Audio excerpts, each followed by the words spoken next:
다주택자로 다시 선회하는 정책이기 때문에 법인이 아닌 개인으로 투자에 임하셔야만 세금적인 측면에서 어떤 게 더 유리한지 하나하나 누가 더 유리할까요? 2천만 원이 발생된다.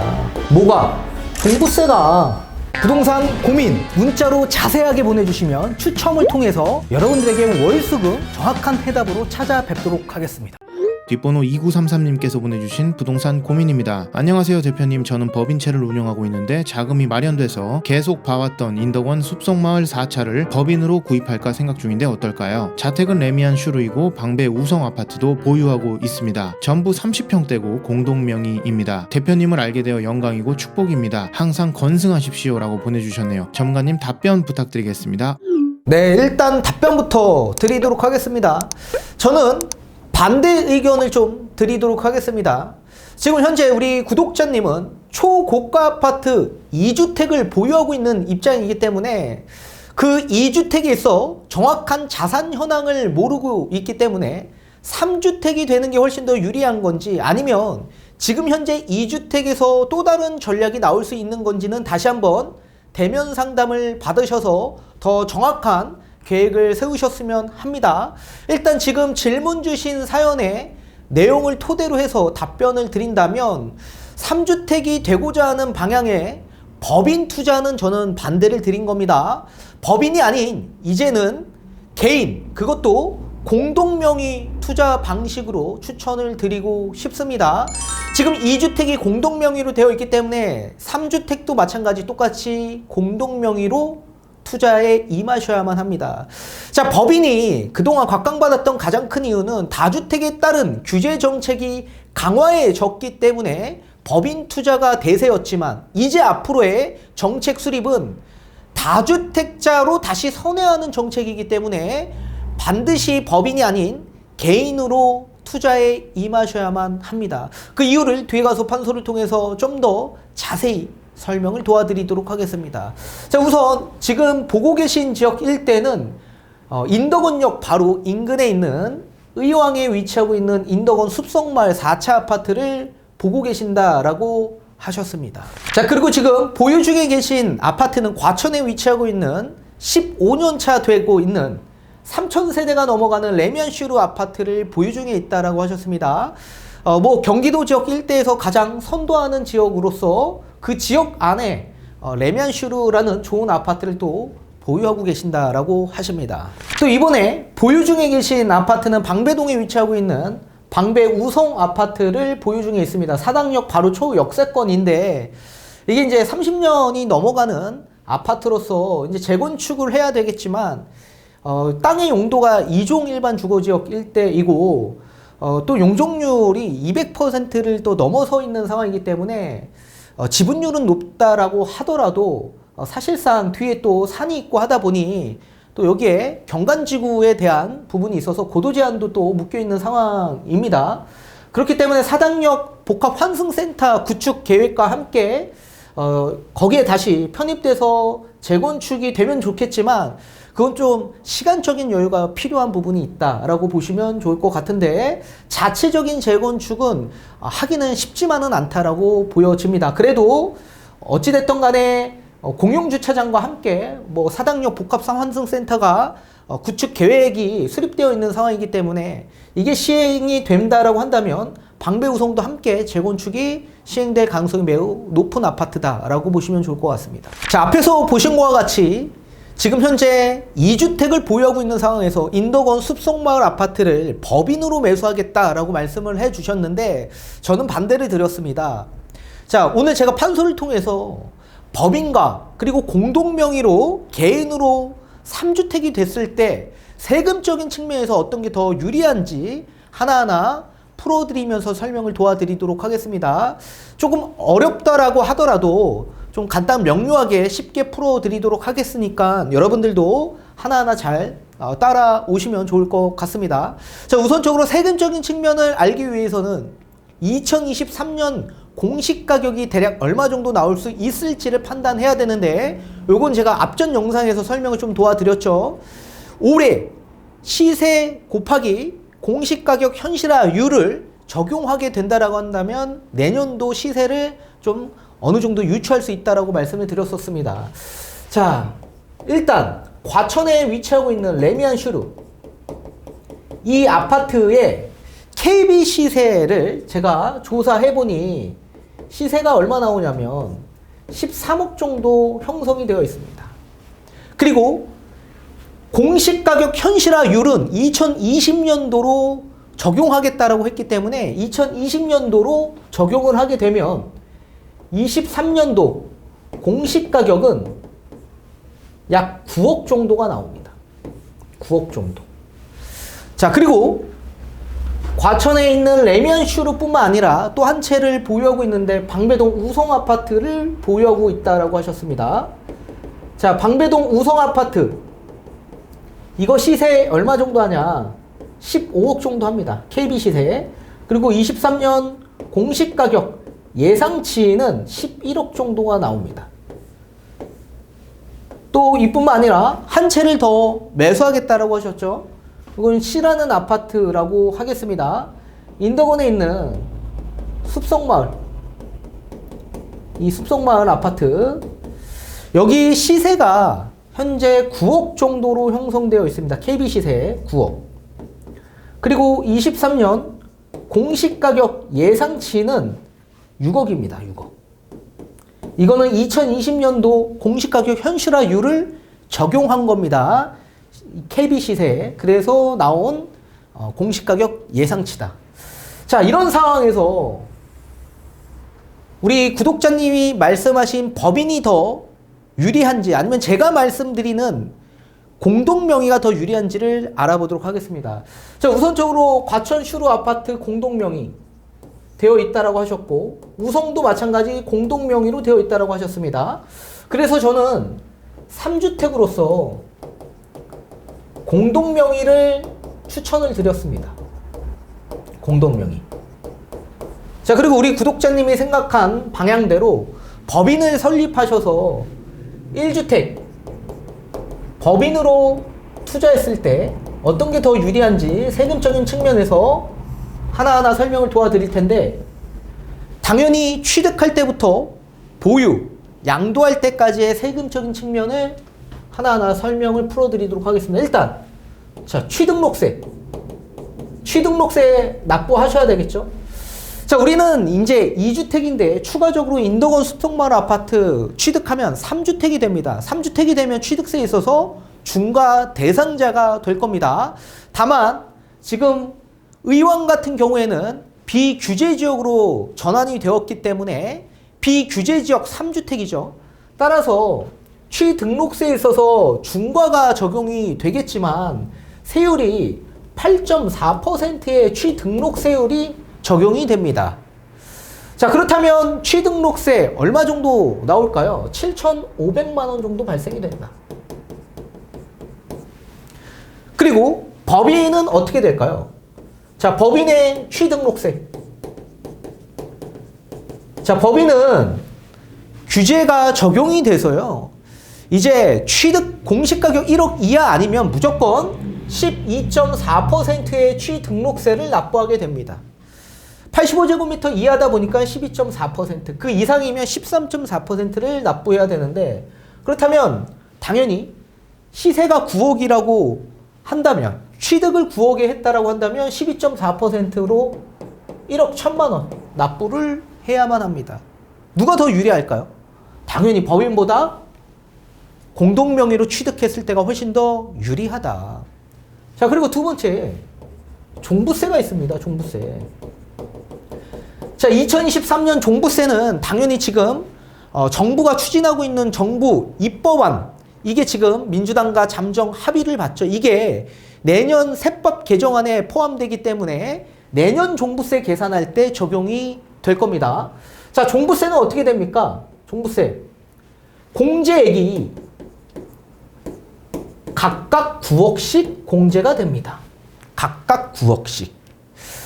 자, 지금은 각각 6억씩 공제가 되죠. 이게 내년부터는 9억씩 공제가 될 겁니다. 지금 잠정 합의를 봤습니다. 아직까지는 본회의에 의결이 되지 않았지만 합의는 봤다. 자, 그리고 세율에 있어서는 어떻게 됩니까? 세율. 자, 이거는 종부세는 인별과세입니다. 인별과세. 자, 과세 표준 12억 원 이하인 경우 어떻게 된다고 그랬었죠? 3주택자라고 하더라도 과세 표준 12억 원 이하라고 한다면 기본 세율로 적용하겠다라고 잠정 합의를 받습니다. 12억 원이 초과될 경우에는 중과세율이 적용됩니다. 또 여기에 세부담 상한도 있습니다. 이 세부담 상한은 현행 기준에서는 우리는 3주택자입니다.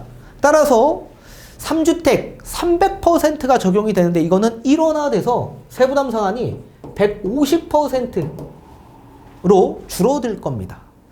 자, 그러면 전년도 대비 세금이 아무리 많이 늘어난다라고 하더라도 1.5배 수준만 늘어난다라고 보셔야 됩니다.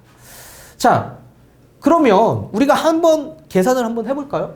자, 종부세 공시가격 합산이 얼마 합니까? 9억, 11억, 6억, 총 토탈 26억이 됩니다. 공시가격 합산이. 근데 공동명의로 진행을 하면 어떻게 되죠? 13억이 된다. 따라서 13억 원에 공제 9억을 빼주고 여기에 공정시장가액 비율이 적용이 될 텐데 여러분들이 또 착각하시는 분들 굉장히 많습니다. 공정시장가액 비율 60% 그대로 적용되는 거 아닙니까? 그거는 몰라요. 지금 민주당은 80%를 고수했었습니다. 공정시장가액 비율 이렇게 해줘라. 다만 우리가 어느 정도 양보할 테니까 공정시장가액 비율 80% 해줘.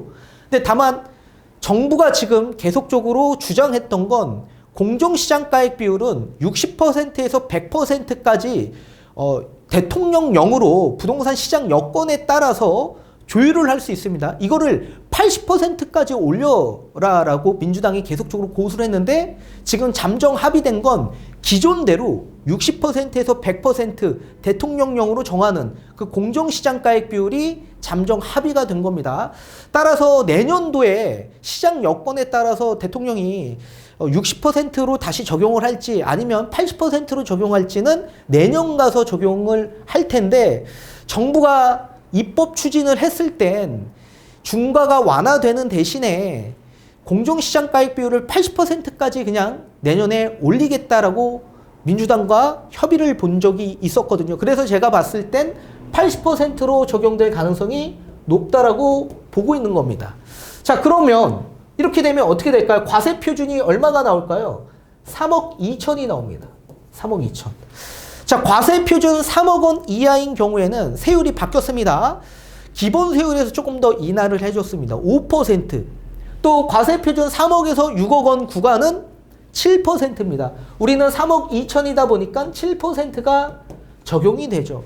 자, 그렇다면 세액은 얼마 나오냐? 제가 앞전에 이 재산세 종부분까지 그리고 농특세까지 포함해서 계산을 해봤더니 380만 원이 나오더라. 종부세가 380만 원 나옵니다. 자, 그런데 이거는 개인당 인별 종부세가 380만 원이죠. 그래서 배우자와 함께 포함하면 얼마가 나오는 겁니까? 두 명씩 약 8, 26 760만 원이 나오더라. 요게 종부세 총 토탈 합산액입니다. 760만 원. 자, 그렇다면 법인으로 봤을 때 종부세는 얼마가 나올까요? 자, 법인의 종부세 우선적으로 공제가 있을까요? 공제 없다. 이거는 정부가 추진하고 있는 종부세 정부 입법안 그리고 민주당이 주장했던 당론으로 제시했던 의안 발의된 그 내용과 통합해서 제가 말씀을 드리는 겁니다. 공제 지금처럼 없다. 그렇다면 세율은 어떻게 적용이 되냐라고 한다면 보통 정부가 추진했던 정부 입법안의 종부세 세율은 중과가 아예 없어졌기 때문에 단일 세율로 적용이 됐죠. 그 단일 세율에서 최고 세율로 정하겠다라고 했습니다. 근데 민주당이 당론으로 제시했던 의안 발의된 내용을 보게 되면 지금과 동일합니다. 지금과. 따라서 1주택 그리고 2주택자는 1주택의 최고 세율, 조정 대상 지역 2주택과 3주택 이상자는 다주택의 최고 세율 6%가 적용이 되는데 이번에 잠정 합의된 내용은 뭡니까? 1주택과 2주택 뿐만 아니라 조정대상 지역 2주택이 1주택과 똑같은 세율로 적용하도록 하겠다라고 했죠. 따라서 제가 봤을 땐 법인도 마찬가지 조정대상 지역 2주택자라고 하더라도 1주택과 동일하게 1주택의 최고 세율로 적용이 될 가능성이 있고 3주택 이상부터는 다주택 최고 세율로 적용될 가능성이 있다. 그렇다면 다주택 최고 세율은 지금 6%인데 이걸 5%로 인하하도록 잠정 합의가 어느 정도 본 상황입니다. 자, 그런데 우리는 1주택 법인이기 때문에 1주택의 최고 세율이 적용이 되겠죠. 1주택의 최고 세율이 몇 %냐? 5%에서 2.7%로 적용하겠다라고 얘기했습니다. 그러면 2.7%가 아마 될 가능성이 매우 높을 것으로 보여지고 있습니다. 자, 그리고 세부담 상한은 당연히 현행 기준처럼 없다. 정부 입법안에도 세부담 상한은 적용하지 않겠다라고 했습니다. 자, 그렇다면 한번 계산을 해볼까요? 자, 인덕원 숲속마을 법인으로 등재했습니다. 공시가격 6억입니다. 6억. 자, 6억에 공제되는 게 하나도 없습니다. 그리고 2.7%로 적용을 해버립니다. 그렇다면 종부세 얼마 나오냐? 1,500만 원이 나옵니다. 1,500만 원. 엄청나죠? 앞전에는 760만 원 내는데 1,500만 원 나와요. 근데 여기서 끝나는 게 아니라 뭐가 있습니까? A와 B에 종부세가 있지 않겠습니까? 이것도 계산해야죠. 공동명의 있는 거. 요거 공동명의 계산하면 얼마 나오냐면 각각 250만 원이 나옵니다. 2명이니까 500만 원이 나오겠죠. 500만 원. 그럼 총 토탈 얼마죠? 2천만 원이 발생된다. 뭐가? 종부세가 1년 안에 매도하겠습니까? 취득해서? 아니죠. 최소 못해도 1년이 넘어가서 매도하겠죠. 2천만 원. 내년 6월 1일이 되면 2천만 원 발생된다. 이거 어떻게 하실 거냐 이거예요. 760만 원에 2천만 원인데 일단 취득할 때부터 아예 다르죠. 취득할 때 7,500이었습니다. 여기 1억 1천이야. 그리고 보유하는 데 있어서 760만 원이 2천만 원입니다. 그리고 만약에 내후년으로 넘어가면 2024년으로 넘어가면 아무리 종부세가 많이 나와도 여기는 세부담 상한이 150%입니다. 1.5배밖에 안 올라가요. 아무리 많이 올라가도. 여기는 세부담 상한이 없습니다. 세부담 상한이 없으니까 어떻게 해요? 올라가는 족족 계속 종부세가 늘어나는 구조가 나온다. 자, 세 번째. 양도세를 볼까요? 자, 양도세에 있어서 당연히 1년 내 매도하면 몇 %죠? 70%. 2년 내 매도하면 60%. 2년 이후에 매도하면 기본 세율이에요. 자, 그러면 만약에 양도 차익이 2억 정도 발생이 됐다라고 가정을 해본다면 2억 정도. 그럼 세율이 몇 % 정도 되는 겁니까? 2억이면 세율이 38%. 양도세 얼마 나오냐? 약 5천만 원 나옵니다. 5천만 원. 자, 그러면 법인에 있어서 한번 볼까요? 법인은 양도세가 아니라 법인세로 납부를 하게 되죠.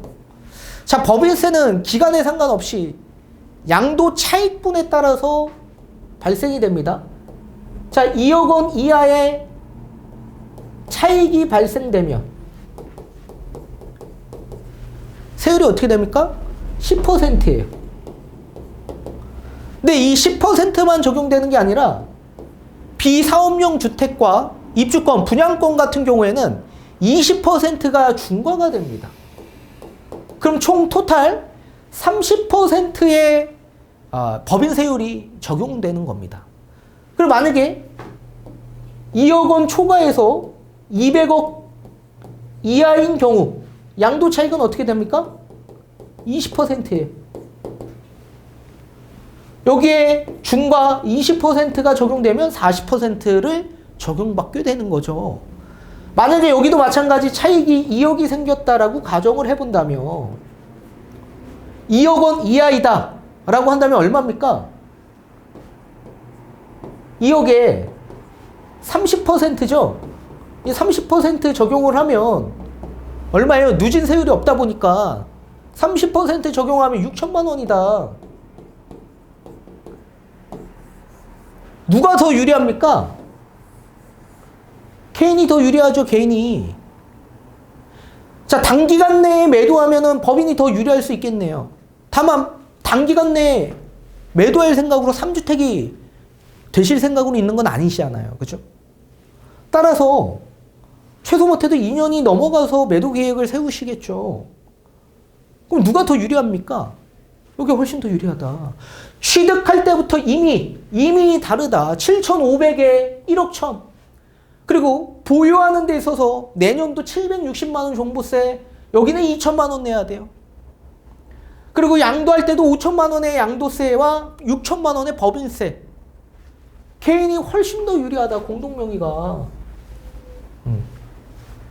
따라서 부동산 정책은 정부가 정책 방향에 어떻게 선회하는지에 따라서 여러분들도 포트폴리오가 전부 다 바뀌어야만 하는 이유 중에 하나입니다. 지금 생각했던 모든 계획과 전략들을 다 새롭게 구상을 할 필요가 있기 때문에 그렇습니다. 따라서 우리 구독자님도 지금 A와 B의 자산 현황을 제가 정확하게 모르기 때문에 추가적으로 인덕원 숲속마을 아파트를 취득하는 게 더 유리한 건지 아니면 2주택에서 또 다른 전략을 세울 수 있는 건지는 다시 한번 상담을 받으셔야 되고, 만약에 취득한다고 가정을 했을 경우에는 법인보다 개인 명의로 하시는 게 훨씬 더 유리하다 명심하십시오. 오늘 제가 자세히 설명을 도와드렸으니까 여러분들도 여러분들의 사정에 맞게끔 다시 한번 수정을 할 필요가 있다라고 말씀을 드리고 싶습니다.